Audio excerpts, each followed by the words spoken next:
So, welcome to our podcast. We decided to name it the Kabud Experience because I'm Kelsey and this is Abood.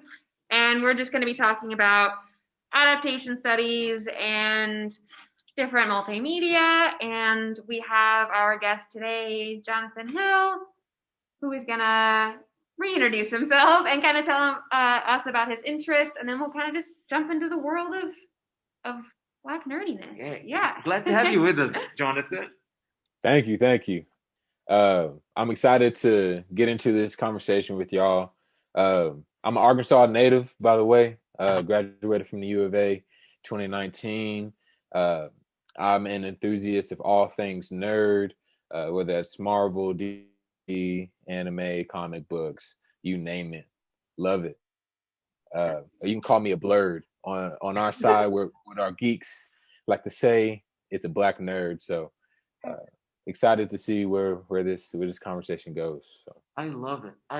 And correct me if I'm mistaken, but I think that when you said you're interested in anime and in comic books, and there's this inclusivity of all visual art, you're not only interested in one thing, but you're more into like multimedia where there are stories that are told absolutely in different cultures. What can you tell us about that?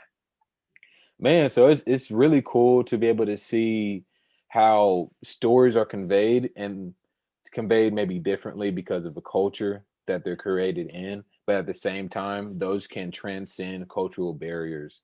So say the anime culture is originate in Japan, but it's so loved in America that when maybe a Japanese person comes over or an American person comes over, they might be able to instantly connect on their favorite anime.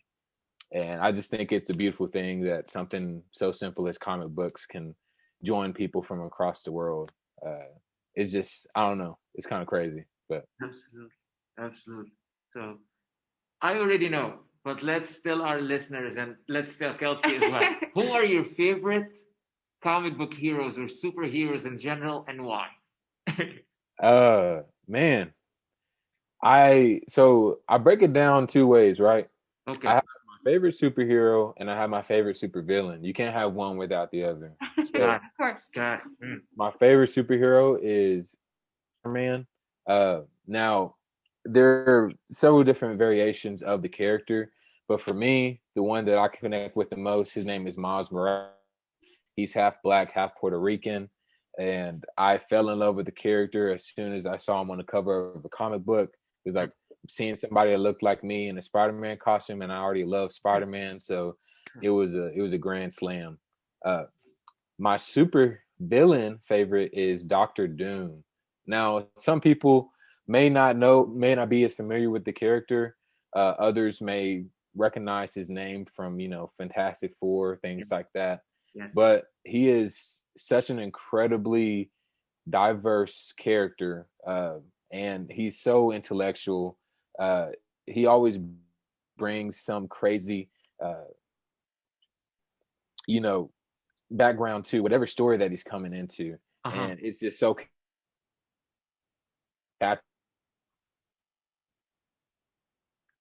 the characters interact. It's just something different every time, and I love it. And people need to start putting respect on my guys. And I like the fact that when you mentioned that there's always one thing, like, because our first episode, we talked about the dichotomy of like Dr. Jekyll and Mr. Hyde, where there's this persona that's always presented very applicable for what society wants. And then there's this savage part, or there's a wild part of the hero, where this part of him is basically the thing that moves the story forward. And I love the fact that you mentioned you can't take the superhero without the villain. In a way, what can you say about that? Like this dichotomy between good and bad, or good and evil. Man, so the crazy thing is somebody said it a lot better than I did.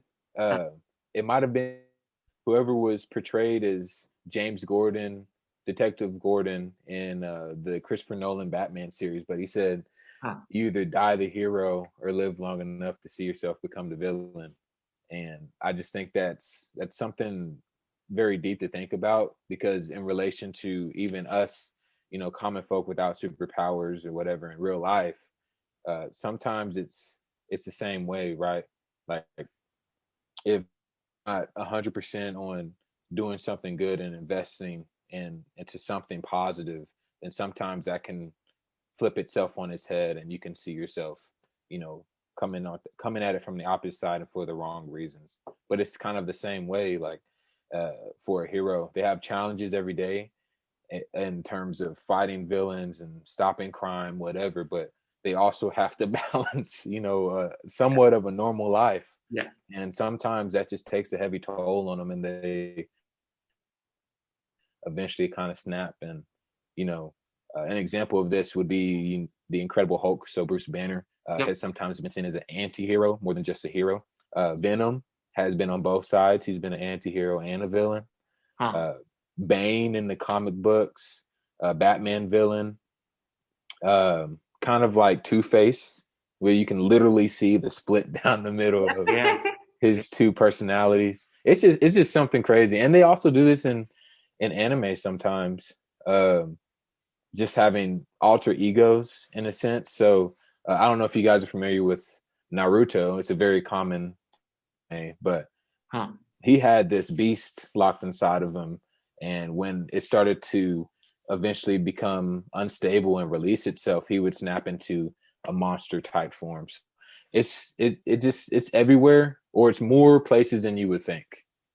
So yeah, that's kind of what we were talking about, like we had said in our first episode, just how pervasive that idea of the like two-sided personality, and even splitting into like the multiple personalities, where it's no longer just that good and bad or evil and benevolent and sort of thing. And we were also kind of talking about that transcendence and sort of the opening of possibilities with characters like the Hulk and Venom and stuff like that. And did you want to take that question, Abud? Because I know you were kind of thinking about that, and you could articulate it in the comic book world better than I could. So what was your idea that you were kind of spinning about Hulk and Venom with the, what were we saying? Psychedelics. Yeah. Basically, we're talking about, the fact is, when somebody is changing their state of mind, it's not only their way of thinking, but it changes the whole perspective of the idea of reality and how they view themselves. And considering when you were talking about Venom and the Incredible Hulk, Bruce Banner, where they have this dichotomy in them, but they can use whatever wildness in them for good.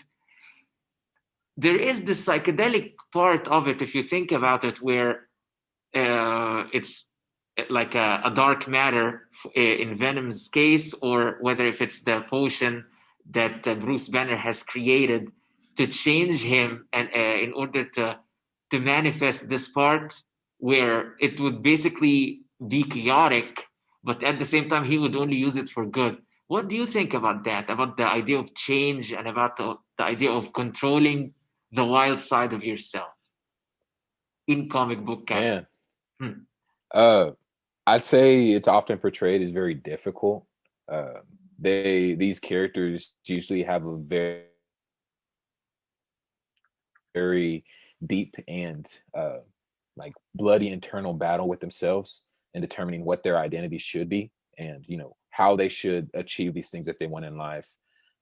So in Eddie Brock's case, has transferred between a lot of different hosts, because it's an alien symbiote that takes hold of a host and changes them. But at the same time, a lot of these characters that were involved with that are affected by the symbiote.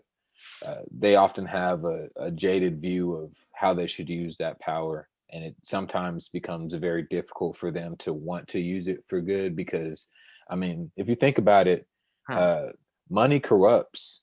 And so in our like in real life, coming back to reality for a second, the more money you have, the more options you have to use your resources and your influence. And so that can be very tempting, from whether you may be wanting to donate to charity or to a nonprofit, or would you rather want to, do something that would solely benefit yourself but may uh, you have a detrimental effect on somebody else? Yeah, absolutely. Yeah. So, like, coming from the newbie side again, and me trying to understand, like, just the staying power of superheroes and comic books and things like that, do you feel like these humanizing plot lines where you see how difficult it is for these characters to deal with their powers or their whatever you want to call it, their burdens, things like that. Do you think that humanizing aspect is something that's sort of newer in the field of superheroes and comic books, in sort of like a way to make them more applicable to our Sure. era? Or do you think it's like, has it always been like that, but it's just kind of becoming more, I don't know, prevalent now? Yeah, well, that's a great question, because it has from the very beginning. I'll give you a really good example.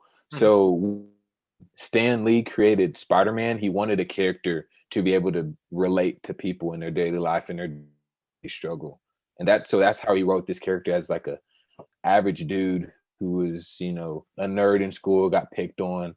A lot of kids, have to deal with that growing up. And so this is transcended time, and what has helped comic books transcend time and also be loved and adored now as much as they were in, the 1980s. So I say it's more of a testament to the storytellers and the authors for their creativity to help evolve character over time and make them relatable every time that they rewrite them, as it is for the very first time that character, conception was.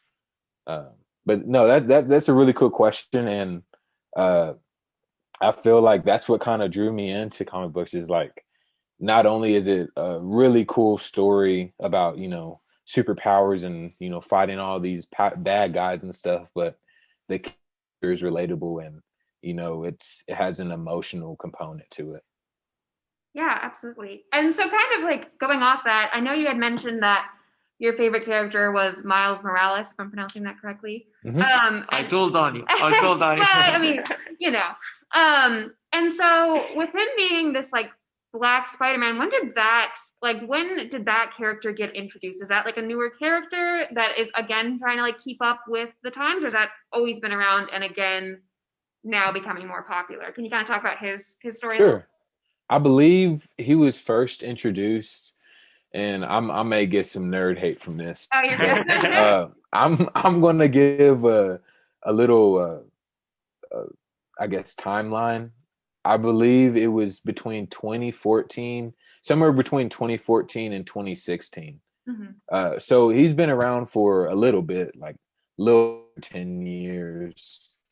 But I didn't find the character until much later and actually start reading those comic books until probably like 5 years ago when I first started, 5-6 years ago when I first started actually collecting comics.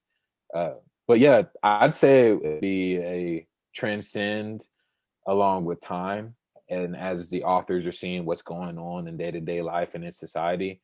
But there's also been characters like Black Panther and Luke Cage who are African American characters who tell that story from their perspective of having powers and having a responsibility with those powers. So I don't know. It's definitely newer because it takes a spin on a character we are already familiar with as being Caucasian. But I think that's what's cool about it, and that the way that they wrote it, everybody loves them. And I mean, they did a fantastic job with this past Spider-Verse movie of introducing that character, and absolutely love that. Yeah. And you mentioned another Black superhero in the beginning of the episode. Can you tell us more about his own plot line, whether how different or close it is to Miles Morales's? Who did I say? Black Puerto Rican. Do you remember? The Black Puerto Rican. Oh yeah, that's who Miles Morales is. That's Miles Morales. Yeah. Yeah, he's half Puerto Rican, half Black. Oh, gotcha. And just in relation to the idea when you said money corrupts, and I feel like this is such a universal idea when somebody has a kind of power and they're able to do something with it, whether they have the choice to do good or bad. But thinking about that and thinking of how they can use something like that in relation to having superpowers is very nice, considering the fact that with adaptation now, not only Miles Morales is being the only black like Spider-Man. What other characters do you think that like race in them plays a big part of their identity and in proving the fact that having power doesn't mean that you're going to have to be a bad person?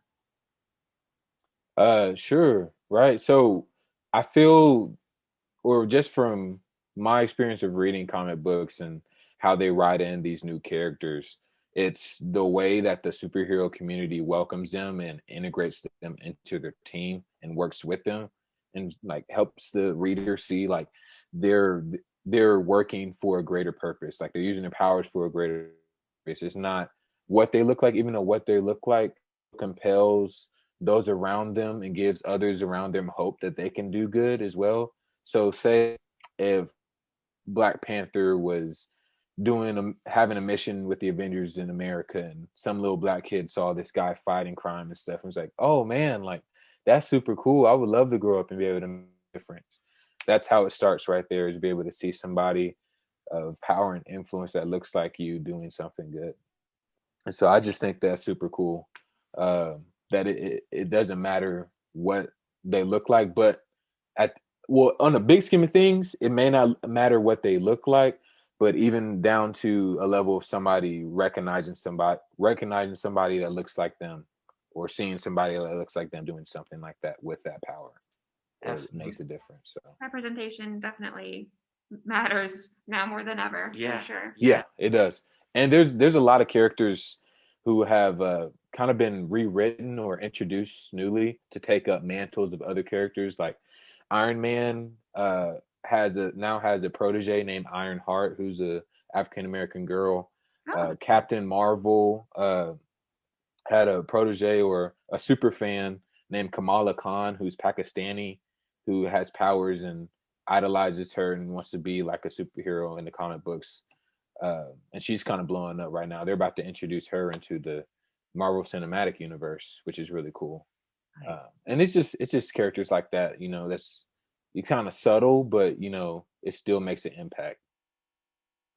yeah, and I feel like that's kind of just again speaking to like the staying power of superheroes and comic books, like you were talking about. There's always an avenue for them to take to just, even if it's like a slow build, they are continuously kind of building towards, I don't know exactly what I'd say, but they always are having an impact, and they're constantly like trying to adapt to the times. They're not just staying stagnant. There are always avenues for growth, and it's a very open and sort of porous genre, I feel like, in a positive way. Like there are all these inroads into superheroes. It's no longer just like the white barrel-chested strong man who saves the day. It's now just kind of growing into all these various, little avenues. Yeah, like you mentioned, Gary Oldman, the one who played. Yes, thank you, Gary. You mentioned him. So we wanted to know your take on Christopher Nolan's Batman. Did you, like somebody who's that much of an expert in comic books, did you enjoy a realistic take on Batman as like a thriller, or do you still like the like larger than life superhero aspect of it more on screen? What actually draws in more? Like in relation to your liking?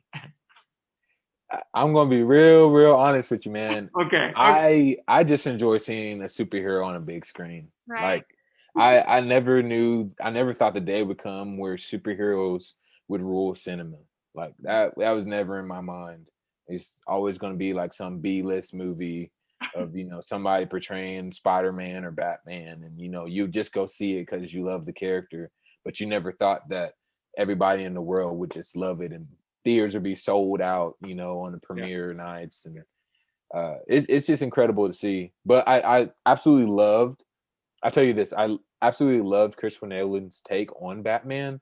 And for that reason, and not just myself loving it, but the majority of people loving it, that's the Marvel Cinematic Universe is so successful is because it grounds these characters to a believable level and relatable in their storytelling. It's not all directly from the comic books, it's more comic book inspired.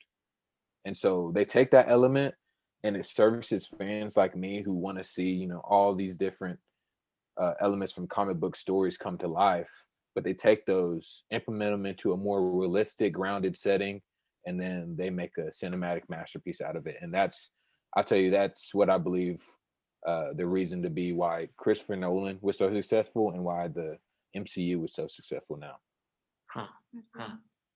Is there any sort of comic book or storyline that you are excited about seeing transformed into film? Is there anything that you wish would be adapted into film that hasn't yet been in either Marvel or any other comic series?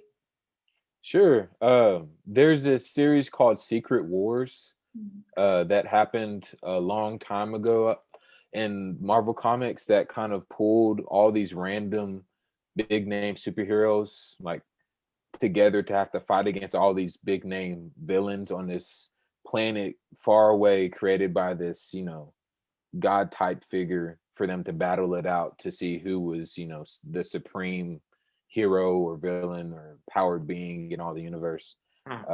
And it's a super interesting story because they really flesh out all the characters, and it would be something that you haven't seen before in the movies. And there's two adaptations to that. There's the original Secret Wars, and then there's a newer Secret Wars, which both series actually highlight Doctor Doom as a character a lot. There we go. Which is why I love it so much. And I'm excited because Disney has now acquired Fox Studios, and so characters like Fantastic Four and X-Men will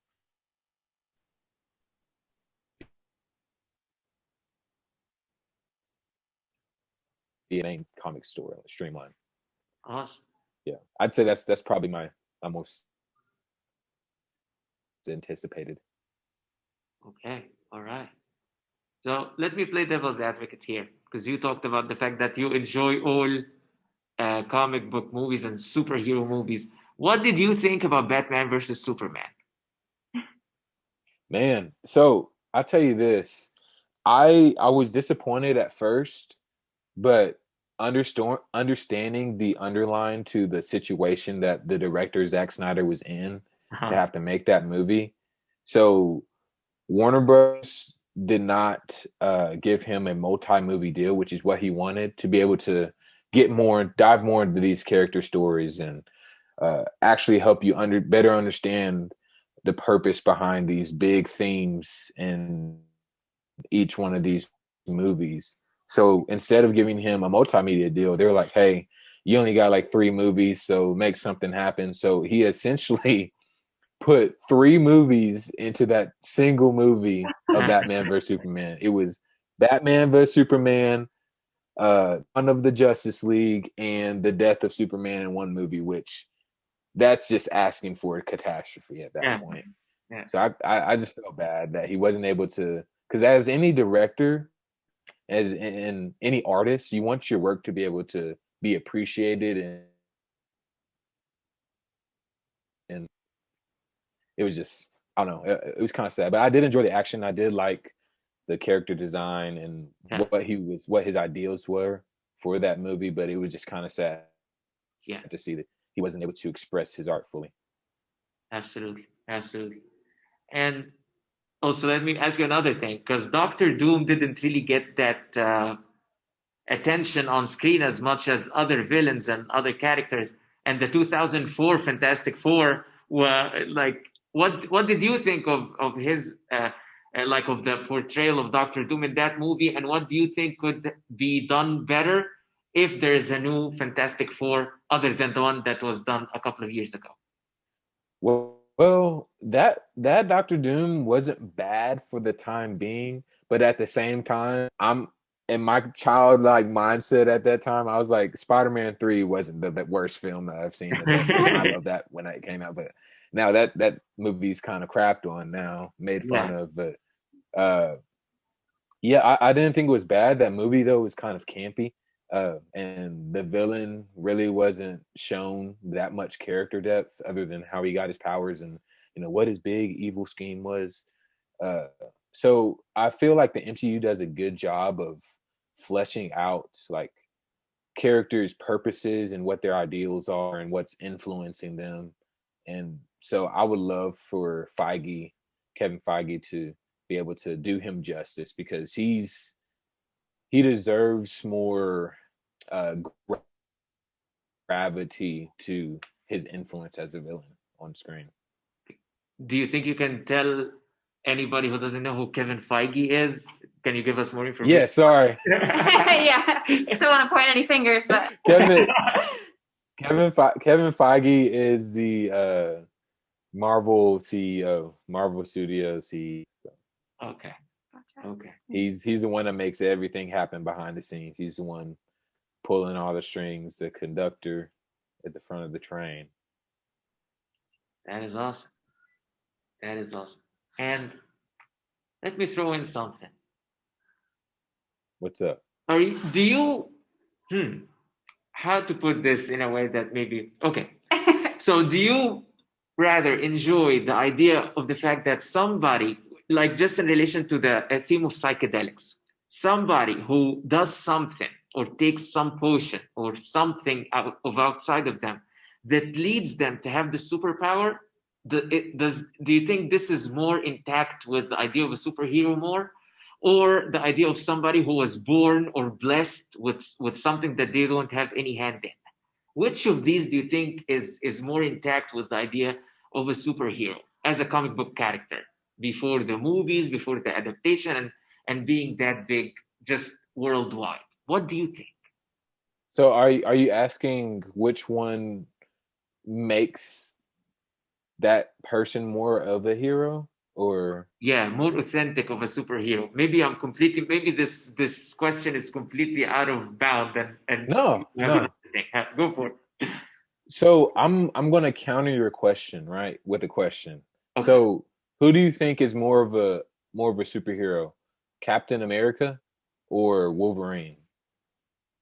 Oh, I don't look at me. I have no idea the origin of either of those. This is all you. that's a tough question. That's a tough question. Because one of them literally had a serum pumped in to him at a cellular level that transformed to a super soldier, and the other one was pumped in of a different strained version of a serum into him that gave him an adamantium skeleton, but he chose to, join the X-Men and be greater. So at the end of the day, Aboud, I would say that it's what you decide to do with those powers that ultimately makes you a hero or a villain.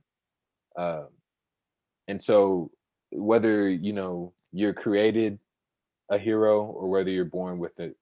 So to separate the two, you have the super soldier serum, okay, and things like gamma radiation for the Incredible Hulk, that create people like, so super soldier serum, Captain America, the Winter Soldier, uh, the Incredible Hulk, and then you have people with a dormant X gene in them, or just X gene that's actually being expressed, and those are mutants. So like the X-Men, like Cyclops, Jean Grey, Wolverine, Iceman, and then you have those who get their powers accidentally, right? So those who either had a alien symbiote attached to them, or they got bitten by a radioactive spider, and so things like that. But at the end of the day, it's what you allow that power to service you as.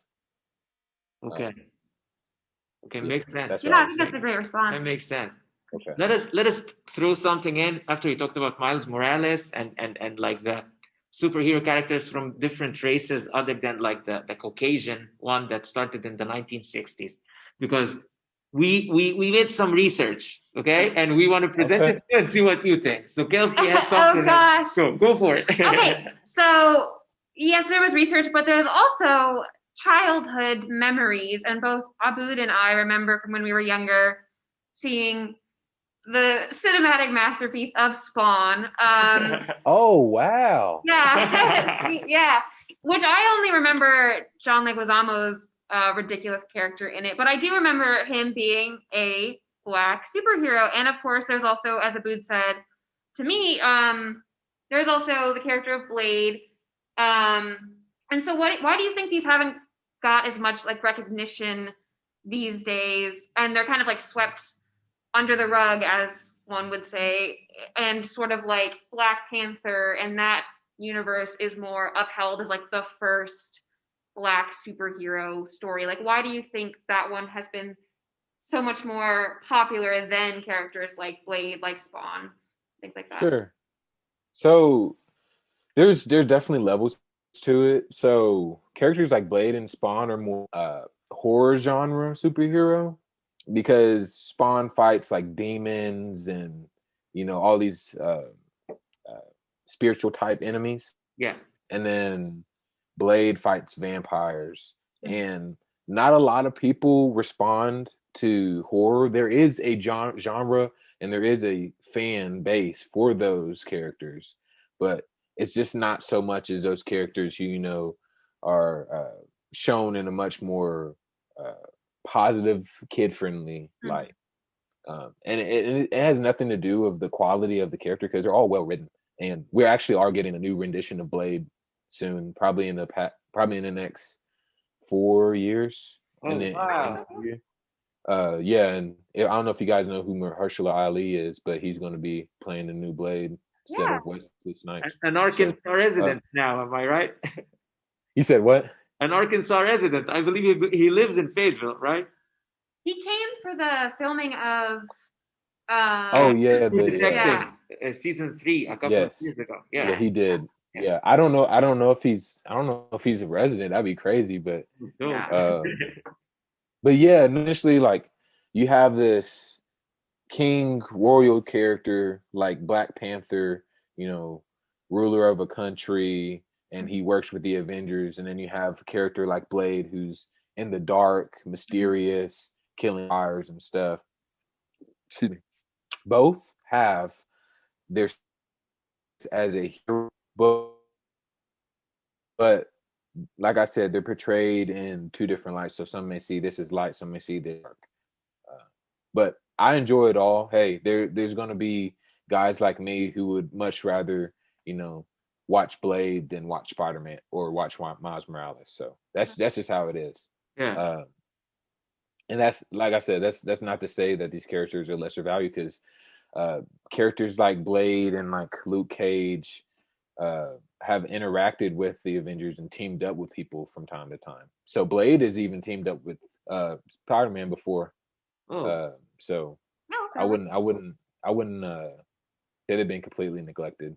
Right on. Also, Spawn he was created at Image Comics. Mm-hmm. And Image Comics is an independent comic book company, apart from Marvel and DC. So that company hasn't really had a whole lot of series that are well recognized, other than Spawn. Okay, very fair. Wow. Thank you for that. That was very, very informative and well put together.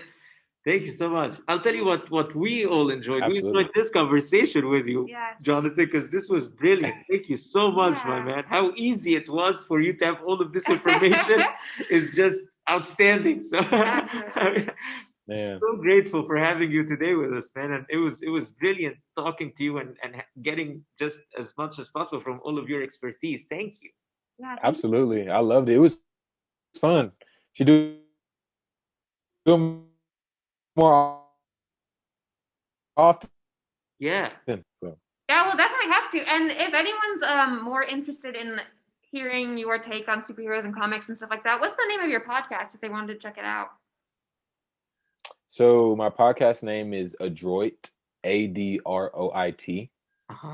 And the topics that we cover over there are vast and many. It's not just comic book stuff, but things that may be happening in the community or people's ideas that they want to introduce, like, having a new patent or maybe people who are pursuing a PhD or something on a topic that compels them. So adroit means like well-rounded, diverse. So that's what I kind of wanted to inspire the podcast, is that we talk about multiple different topics, not just one. But I mean, comic books is close to my heart, so that may pop up just a little bit more. So And people can find it on what platform specifically? on Podbean. On Podbean. Awesome. We're on Podbean right now, baby, but we're moving on up. Soon the Great. world.